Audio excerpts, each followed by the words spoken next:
Oh hey, over the summer we should get the boys and make a cool game or something.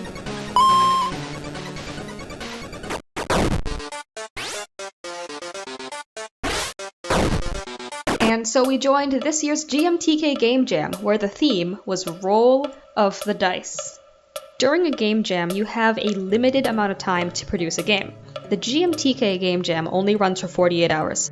We didn't have a minute to waste, so I grabbed my friends and we started brainstorming as fast as we could. Our team consisted of 3 people. There was Antidissmist, our main programmer. I was the main artist, and Natanko was our jack-of-all-trades. He did a little bit of everything. Our first 3 hours of day 1 were just spent brainstorming. That's all we did. Our first idea was a platformer where you were trying to go down. You were a die with different colored sides, and you can land on different platforms depending on what side you were on. Wait, this is just Doodle Jump, but you're the cube from Geometry Dash. Yeah, let's not make that. We wanted more of an exploration adventure feel to the game, so it was right back to the drawing board. That's an Among Us there, don't worry about it, but we played with ideas of weighing dice, of spinning them around, deflecting bullets, tossing things at enemies, literally rolling dice at people. Antidissmist put out these 2 sketches of a platformer where you throw dice at people, and we liked that idea, so I expanded on it, and then there was this little thing down there on the frame where it says Dice Jump. We liked that idea so much, that's what became the rocket dice in DICEMANCER. We put together a couple more concepts, and then we had a plan, and we were ready to go. And just a few hours into the jam, the ancestor of DICEMANCER had been created. Oh look, he can throw dice now. Look at him go! Look at all those dice! So finally, we had a vision. And when you get visions, you harass your artists into making them into a reality. So I made character designs, background designs, environment tests, color layout, all that stuff. We wanted our character to look as cool as possible, so you got the whole deal. Sunglasses, heels, jacket, look at him go in a game. That is a cool DICEMANCER. I made a couple more animations and Antidissmist got them loaded in, so now we have an animated player character that throws dice around. The colors are now randomized, and they look pretty great. So this is a working prototype-ish. The dice don't do anything yet, but we'll work on that. While we were doing that, Natanko put together some sprites for the enemies. I knew that we needed to have enemies, so I animated a little snail with a shell shaped like a 10-sided die, and I called it crab.obj. Wait, why am I naming it crab? And they also got a really awesome attack animation. Look at the smear frame on the shell. That's insane. Antidissmist added more things to the programming, so now the dice actually have functions. The red die just damages things you can't really see. Green dice teleport, blue dice freeze things, and yellow dice explode. Although, I don't think we'll get a good shot of that here.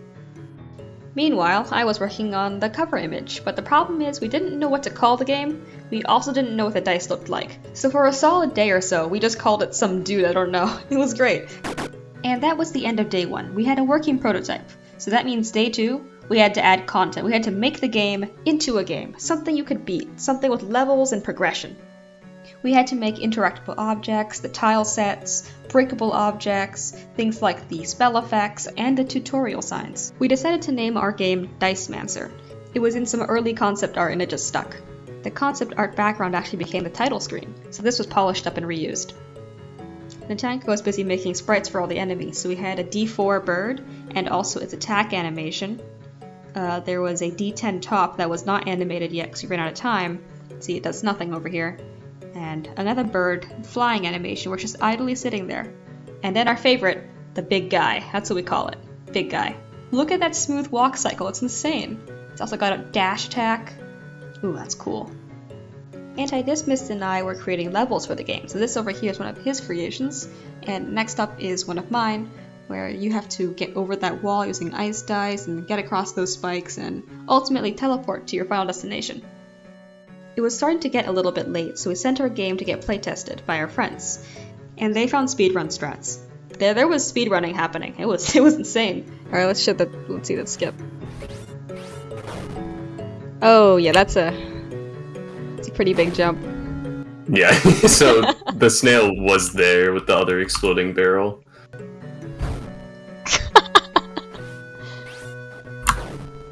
Oh, that's beautiful. We were also told by a very talented game designer to add more screen shake, so that was added. Alright, so now it's 2 AM in the morning, and that's a completely reasonable time to do an entire intro cutscene animation, because we still haven't explained why the attacks are randomized. So we made a short story about the Dicemancer getting cornered by crabs, and so they kind of drop their dice bag and have to throw dice randomly to get out of the situation. So the last frame is a reference to the Random Bullshit Go comic panel. I got up at 9 o'clock in the morning with 6 hours left to go in the game jam, and went right to work. Unfortunately, Big Guy had to be cut from the final game. His AI wasn't done yet, and we just couldn't make levels with him in time, so he had to go. Legend has it, he's still waiting patiently in the game files to make his debut. We currently only had one track for the game, so while the other two were programming and polishing things up, I was composing the title screen track.